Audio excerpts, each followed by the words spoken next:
ঠাকুরের রাতুল চরণে প্রণাম জানিয়ে, আরাধ্যা জগৎজননী বড় মায়ের রাতুল চরণে প্রণাম জানিয়ে, পরম পূজ্যপাদ বরদার চরণে প্রণাম জানিয়ে, পূজনীয় আচার্যদেবের চরণে প্রণাম জানিয়ে সকলকে আমার আনন্দিত জয়গুরু বলে আলোচনা প্রসঙ্গে নবম খণ্ডে 24শে আষাঢ় বুধবার 1354 সাল শ্রী ঠাকুর প্রাতে আমতলায় এসে বসেছেন। কেষ্টদা, শরৎদা, হরিপদদা, মহিমদা, নগেন ভাই প্রমুখ অনেকেই উপস্থিত আছেন। আসন্ন দেশ বিভাগ সম্বন্ধে কথা উঠল। শ্রী ঠাকুর আফসোসের সুরে বললেন, কিছুই করা গেল না। মানুষ নিজে যদি ভালো না চায় তবে বাইরের থেকে চেষ্টা করে তার ভালো করা যায় না। কি হবে এবং কি হতে পারে আমি অনেক দিন আগে থেকেই আঁচ করেছিলাম, প্রতিকারের চেষ্টাও করেছিলাম, কিন্তু যাদের ভালোর জন্য সব ব্যবস্থা তারাই ভুল বুঝল। মানুষ যদি স্বার্থপর হয় তাহলে সে স্বল্প দৃষ্টি সম্পন্ন হবেই। আবার এমনতর মানুষ যারা, তারা অন্যকেও নিজেদের মাপকাঠিতে বিচার করে, তারা ভাবতেই পারে না যে হিংসার্থ সন্দিক্ষতা ছাড়া মানুষের কাজের পেছনের অন্য কোনো উচ্চ প্রেরণা থাকতে পারে। তবে নিরাশ হবার কিছু নেই। মন্দ অবস্থাকে ভালোই পর্যবসিত করার পথ সব সময়ই আমাদের খোলা। কেষ্টদা, সময় বড় কম। সেজে ঠাকুর, এমন করেই লাগা লাগে যাতে সময়ের উপর হওয়া যায়। সময় যেখানে সংক্ষেপ, গতি সেখানে তীব্র করে তুলতে হবে। 25শে আষাঢ় বৃহস্পতিবার 1354 সাল সেজে ঠাকুর প্রাতে বড়ালের বারান্দায় একখানি তক্তপোষের উপর উত্তারাস্য হয়ে উপবিষ্ট। অদূরে অশ্বত্থ গাছের ডালে নানা রকম পাখির কলরব করছে। পাতলা পাতলা মেঘ ভেসে চলেছে আকাশে। চকচকে রোদ উঠেছে।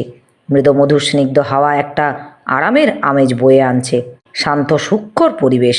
সেজে ঠাকুর আপন মনে গড়গড়ায় তামাক খাচ্ছে। তামাকের মিষ্টি গন্ধে জায়গাটা ভুরভুর করছে।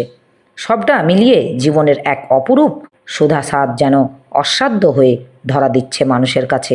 প্রফুল্ল অনেক আগে থাকতেই উপস্থিত ছিলেন। এইবার এলেন শরৎদা, সত্যেনদা, হেমদা, নীরদদা প্রমুখ। শ্রী ঠাকুর পরম স্নেহভরে সবার খোঁজ খবর নিতে লাগলেন। পরে কাজকর্মের সম্পর্কের বললেন। প্রত্যেকটি সৎসঙ্গীকে সক্রিয়ভাবে প্রবুদ্ধ ও দ্যুতিদীপ্ত করে যাজনে ব্রতী করে তুলতে হবে। অল্প দিনের মধ্যে যেমন চেয়েছি তেমন 1.5 লাখ লোক দীক্ষিত করাই লাগবে। এটা হলে এর উপর দাঁড়িয়ে অনেক কাজ করা যাবে। এখন অনন্যমনা ও অনন্যকর্মা হয়ে এই কাজ করা লাগে, ঢিলে হলে হবে না। মনে রেখো, আচার্যের নিষ্ঠানে পূর্ণ অনুরাগ থাকলে দীক্ষা মানুষকেই দক্ষ করে তোলে। প্রীতি উচ্ছল সমবেদনা নিয়ে ধৃতি ও কৃতি দুই দীপ্ত হয়ে ওঠে। সাথে সাথে মানুষের সংহতি ও দক্ষতা বেড়ে যায়। হেমদা, আমি চাকরি ছেড়ে দিয়েছি। সেজে ঠাকুর, ঋত্বিকে করিয়ে নিতে পারলেই তো চাকরির উপর হয়ে যাবে। টকটক করে কাম সেরে ফেলা লাগে, আর চেষ্টা করা লাগে যাতে ভাগ হলেও আত্রাই, বড়াল, পদ্মা, হরিণঘাটা, বিষখালি এমনতর সীমানা হয়। একটা নিরাপদ জায়গায় গিয়ে বসে সৎসঙ্গীদের খুব করে মাতিয়ে তুলতে হয়, যাতে প্রত্যেকেই যাজন করে সবচাইতে বেশি সংখ্যক দীক্ষিত করায়। মানুষ সংগ্রহ হলে তার ভিতর দিয়েই সব হবে। সত্যেনদা, মুসলমানদের মধ্যে নিজেদের সমাজের কল্যাণের জন্য টাকা দেবার প্রবৃত্তি খুব দেখা যায়। সেজে ঠাকুর, টাকা দেবার প্রবৃত্তি সকলেরই আছে। টাকা দেয়ই বা কাকে, আর টাকা নেয় বা কে? লোক কল্যাণই যার একমাত্র স্বার্থ। ক্ষুদ্র স্বার্থে যে ধার ধারে না, তার হাতে টাকা তুলে দেওয়ার জন্য মানুষ পাগল হয়ে ওঠে। বিকালে হাউজার ম্যানদার মা এলেন। ভারতের স্বাধীনতা সম্বন্ধে কথা উঠল। সেজে ঠাকুর বললেন, আমি যদি একজন ইংরেজ রাজনীতিজ্ঞ ব্যক্তি হতাম তাহলে আমি ভারতকে এমনভাবে স্বাধীনতা দেওয়ার কথা বলতাম যাতে ভারত ব্রিটেনের প্রতি চিরকাল সন্তুষ্ট ও কৃতজ্ঞ থাকে। সাম্প্রদায়িক বাটোয়ারা থেকে শুরু করে ব্রিটেন পরপর যা করেছে তাদের বিভেদেই প্রশ্রয় পাচ্ছে। ভারত যদি বিভক্ত হয় তা কোনো অংশের পক্ষেই শুভ হবে না। আর আমি বুঝি অন্যকে দুর্বল করে রাখা মানে নিজেকেও প্রকারান্তে ক্ষতিগ্রস্ত করা। মা, স্বাধীনতা সংরক্ষণ সহজ ব্যাপার নয়। সেজে ঠাকুর, সব জিনিসের জন্যই যোগ্যতা ও দক্ষতা অর্জন করতে হয়। স্বাধীন বলতে বোঝা যায় তাকেই যে প্রবৃত্তির অধীন নয়। একটা দেশের মধ্যে বেশ কিছু সংখ্যক লোক প্রবৃত্তির অধীনতা থেকে অনেকখানি মুক্ত না হলে সে দেশে সত্যিকার ভালো হতে পারে না। এক সময় শুনেছিলাম ব্রিটেন ভারতকে ডোমিনিয়ন স্ট্যাটাস দিতে চেয়েছিল। বর্তমানে যা হতে চলেছে তা থেকে অখণ্ড ভারতের ডোমিনিয়ন স্ট্যাটাস হওয়া ভালো ছিল। তার উপর দাঁড়িয়ে ভারত পূর্ণ স্বাধীনতা লাভের যোগ্যতা অর্জন করতে পারত। ভারত বিভাগের প্রস্তাব উঠেছে সন্দেহ ও অবিশ্বাসের থেকে। দেশ বিভাগ হয়ে গেলেও এই সন্দেহ ও অবিশ্বাস মিলিয়ে যাবে না, বরং তখন আরও গাঢ় হবে। দুটি দেশের আভ্যন্তরীণ অবস্থা ও ব্যবস্থার উপর তা যেমন প্রভাব বিস্তার করবে, তেমনি দুই দেশের পারস্পরিক সম্পর্কেও তা কুলুষিত করবে। দেশ বিভাগ করা মানে আমি বুঝি সাম্প্রদায়িক বিদ্বেষকে জিইয়ে রাখার ব্যবস্থা করা। এতে কোনো অংশেই স্বদেশের উন্নতির দিকে নিশ্চিন্তে মনে আত্মনিয়োগ করতে পারবে না। প্রত্যেকেরই অনেকখানি শক্তি, সামর্থ্য, সম্পদ এর অযথা অপব্যয় হবে। মা, বাইরের কোনো দেশ যদি ভারতের এই ব্যাপারে হস্তক্ষেপ না করে তাহলে ভালো হয়। সেজে ঠাকুর, অবস্থা দৃষ্টে অনেকেই মনে হয় ইংরেজরাই চায় ভারত বিভাগ, তাতে সমস্ত জিনিসটাই ঘোলাটে হয়ে যাচ্ছে। কারোর যদি এতে ভালো হতো তাহলে একটা তৃপ্তি ছিল যে এক পক্ষের অন্তত লাভ হলো, কিন্তু এটা সবার পক্ষেই পুরোপুরি লোকসানের কারবার। মা, অতীত সম্বন্ধে বেশি ভেবে লাভ নেই। সেজে ঠাকুর, অতীত সম্বন্ধে আমাদের কিছুটা চিন্তা করা প্রয়োজন, যাতে অতীত অভিজ্ঞতায় আলোকে আমরা ভবিষ্যৎকে সুষ্ঠুভাবে নিয়ন্ত্রিত করতে পারি। আমরা অতীতে যদি কোনো ভুল করে থাকি, আত্মবিশ্লেষণ করে নিজেদের শোধরাতে পারি, যাতে অমন্তরও ভুল আর না ঘটে। ভালো যা করেছি তা কিভাবে রক্ষা করা যায় এবং আরও ভালো করে করা যায় তাও আমরা ভেবেচিন্তে স্থির করতে পারি। শুধু ভাবলে হবে না, করা যায় বিহিতভাবে। কথা হচ্ছে এমন সময় আব্দুল গনি ওয়ারসো নামক এক ভদ্রলোক আসলেন। তাকে বসতে দেওয়া হলো। বসার পর সেজে ঠাকুর প্রীতি ভরে জিজ্ঞাসা করলেন, কেমন আছেন শ্রীযুত ওয়ারসো? ভালো আছি। সেজে ঠাকুর, কোথায় ছিলেন? শ্রীযুত ওয়ারসো, আমি এখানে ছিলাম না। এখানে থাকলে তো মাঝে মাঝে আসতাম। অ্যালোপ্যাথি চিকিৎসা সম্বন্ধে কথা উঠল। সেজে ঠাকুর, অ্যালোপ্যাথি চিকিৎসা নিখুঁত না হতে পারে, কিন্তু আমার প্রকৃতিই হচ্ছে যার উপর নির্ভর করি, কাটায় কাটায় তা করি, নইলে সুবিধা হয় না। ভালো মন্দর গুণাগুণ ঠিকমতো বোঝা যায় না। এরপর সেজে ঠাকুর জিজ্ঞাসা করলেন, মুসলমানদের মধ্যে বর্ণ নেই? শ্রীযুত ওয়ারসও প্রথম কথাটা তাৎপর্য বুঝে নিলেন, তারপর বললেন, আমাদের মধ্যে আমাদের ভাবে আছে। সেজে ঠাকুর কথা শুনে খুশি হয়ে বললেন, মূল যা কিছু, এমনকি খুঁটিনাটিতেও সব এক, আলাদা নেই। পূর্ববর্তী নিজ বংশকে ও পরবর্তী যারা স্বীকার করে, হিন্দুরা তাদের সবাইকে স্বীকার করে। এই তিনটে যদি স্বীকার না করা হয় তাহলেই গোলমাল হয়। পূর্ববর্তীকে স্বীকার না করা অন্যায়, পরবর্তীকে স্বীকার না করা অন্যায়, এতে বিচ্ছেদ এসে যায়, ধারাবাহিকতা থাকে না। মুসলমানরা যদি যিশুকে না মানে তাও যেমন তাদের পক্ষে অন্যায়, আবার খ্রিস্টানরা যদি রসুলকে না মানে তাও তাদের পক্ষে তেমনি অন্যায়।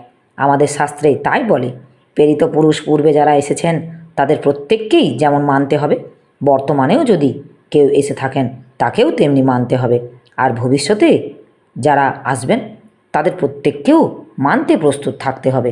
এই রকমটা যদি চলে তবে নানা সম্প্রদায় থাকা সত্ত্বেও সাম্প্রদায়িক বিদ্বেষ থাকবে না। শ্রীযুত ওয়ারসও এই কথা বলা চলে যে ভগবান গুরুরূপে দেখা দেন। যে প্রকৃত গুরুকে দেখেছি সে ঈশ্বরকে দেখেছে।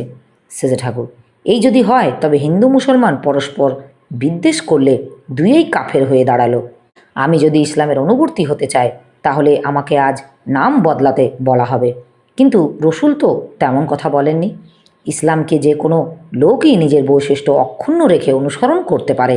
আমি দীক্ষার মানে বুঝি, কিন্তু ধর্মান্তর গ্রহণের মানে বুঝি না।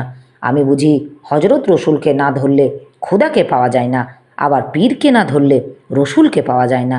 আমরা রসুলকে পরিবেশন করতে পারিনি, আমরা অন্য মহাপুরুষের নিন্দা করে রসুলকে প্রতিষ্ঠা করতে গিয়েছি। এতে অনেক পাপ হয়েছে। আমাদের দোষে অনেক প্রেরিত পুরুষকে মানুষ গ্রহণ করতে পারে না। প্রেরিত পুরুষরা ভগবানের রাস্তা, যাজনের দোষে মানুষ প্রেরিত পুরুষ ও ভগবান থেকে বঞ্চিত হচ্ছে। এত বড় অপরাধ আর নেই। আমি ভাবি মানুষ আর যেন বঞ্চিত না হয়। শ্রীযুত ওয়ারসও, সনাতন ধর্মের মধ্যে একটা আত্মীকরণী শক্তি আছে যাকে অন্য ধর্মাবলম্বীরা ভয়ের চোখে দেখে। সেজে ঠাকুর, ভয় করা মানে না জানা। সবাই যে মূলত একই ধর্মের অনুসরণ করছে, কারণ ধর্ম কখনো দুই হয় না। কারণ ধর্ম চিরকালই শাশ্বত ও সনাতন। একই তত্ত্ব নানা ভাষা, নানা ভঙ্গিতে, বিভিন্ন দেশে বিভিন্ন সময়ে বিভিন্ন রকমে প্রকাশিত হচ্ছে।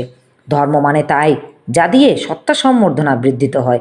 তাই জীবনের কারবারে যা যা লাগে সেই সবগুলি এমন করে নিয়ন্ত্রণ করা লাগে যাতে বৃদ্ধি ছাড়া ক্ষয়কে আমন্ত্রণ করতে না হয়। বিবাহ মানুষের জীবনের একটা অত্যন্ত গুরুত্বপূর্ণ ব্যাপার, কারণ বিবাহকে অবলম্বন করেই মানুষ জন্ম ও জাতির ধারাবাহিকতা বজায় থাকে। বিবাহকে ধর্মের পরিপোষণই করাই বিধি। হিন্দুদের নিয়ম ছিল উঁচুকে নিচু করব না, নিচুকে উঁচু করব। তাই প্রতিলোম বিবাহে সমর্থন ছিল না, কিন্তু অনুলোমের বিধান ছিল। সবর্ণ বিবাহ তো ছিলই, আহার বিহার সম্বন্ধে সদাচারও বিধান ছিল, যাতে শরীর মন সুস্থ ও পবিত্র থাকে, আয়ু বৃদ্ধি পায়। শ্রীযুত ওয়ারস, বংশের পবিত্রতা রক্ষা ও আহার শুদ্ধির কথা ইসলামেও আছে। জন্মান্তর সম্বন্ধে স্পষ্ট উল্লেখ না থাকলেও হাদিসে এমন কতগুলি কথা আছে যেগুলি জন্মান্তরের সমর্থন সূচক বলে মনে করা যেতে পারে। কোরবানির মূল তত্ত্বের সঙ্গেও হিন্দু শাস্ত্রের খুব মিল আছে। ইব্রাহিম তার ছেলেকে ইসলামকে কোরবানি করতে গিয়েছিলেন। খোদাতালা তখন ইসলামকে সরিয়ে নিয়ে একটা দুম্বাকে সেখানে রেখে যান। পরে ইব্রাহিম নিরাশ হয়ে নির্জনে ধ্যান করতে গেলেন। খোদাতালার বাণী হলো, তখন আমি তোমাকে ইন্দ্রিয় কোরবানি করার কথা বলেছিলাম, তুমি এ কী করতে গিয়েছিলে? সেজে ঠাকুর: বলির কথার অর্থ বন্ধন, আর বধ করতে হবে, তা যা বর্ধনের বিপরীত। শ্রীযুত ওয়ারেসের উপস্থিত সকলকেই লক্ষ্য করে বললেন, আপনাদের কাছে আমার একটা প্রার্থনা আছে। সেজে ঠাকুরের মুখ থেকে যে কথাই বেরোক না কেন, তা তৎক্ষণাৎ লিপিবদ্ধ করবেন। 24 ঘন্টায় তার কাছে উপস্থিত থেকে যখন যা বেরোয় লিখবেন। আমার ধারণা গুরু বাক্যই মূল শাস্ত্র। সেই শাস্ত্র পাঠে মানুষের প্রভূত উপকার হয়। সেজে ঠাকুর: শাস্ত্র আমাদের জীবনকে শাসিত করতে সাহায্য করে। আমরা যদি শাস্ত্র পড়ি অথচ জীবনকে তেমন করে গঠন না করি, তবে শাস্ত্র পড়াই হয় না। আমার এই আলোচনা প্রসঙ্গে কিছু ভুল ত্রুটি হয়ে থাকলে আপনারা আমায় ক্ষমা করবেন। উপস্থিত দাদা, ভাই, বোন, মায়েদের আমার আনন্দিত জয় গুরু।